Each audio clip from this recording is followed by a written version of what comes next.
നല്ല ചൂട് ചോറിൻ്റെ കൂടെ ചീരപ്പേരും ഒരു പപ്പടം പൊരിച്ചതും പിന്നെ ദാ നല്ല അടിപൊളി ചെമ്മീൻ കറി കേട്ടോ.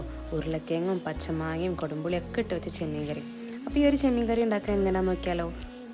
അതിന് വേണ്ടി ഇതാ തേങ്ങ എടുത്തിട്ടുണ്ട്, 2 അല്ലി വെളുത്തുള്ളി, 4-5 ചുവന്നുള്ളി, പിന്നെ 1 സ്പൂണ് പെരിഞ്ജീരകം, വലിയ ജീരകം കേട്ടോ, 1 സ്പൂൺ മഞ്ഞൾപ്പൊടി, 2 സ്പൂണ് മല്ലിപ്പൊടി, എരിവിന് ആവശ്യത്തിനുള്ള മുളക് പൊടി, പിന്നെ ഈ ഒരു തേങ്ങ അരയാൻ പാകത്തിനുള്ള വെള്ളം കൂടി ഒഴിച്ചിട്ട് നല്ല പേസ്റ്റാക്കിയിട്ട് അരച്ചെടുക്കുക കേട്ടോ. ഇനി ആ ഒരു അരച്ചെടുത്തുള്ള പേസ്റ്റ് നമ്മൾ നല്ലൊരു മൺചട്ടിയിലേക്ക് ഒഴിച്ചെടുക്കുകയാണ്. മിക്സിയിൽ വെള്ളം ഒഴിച്ച് കുലുക്കി ഒഴിക്കാൻ മറക്കരുതേ.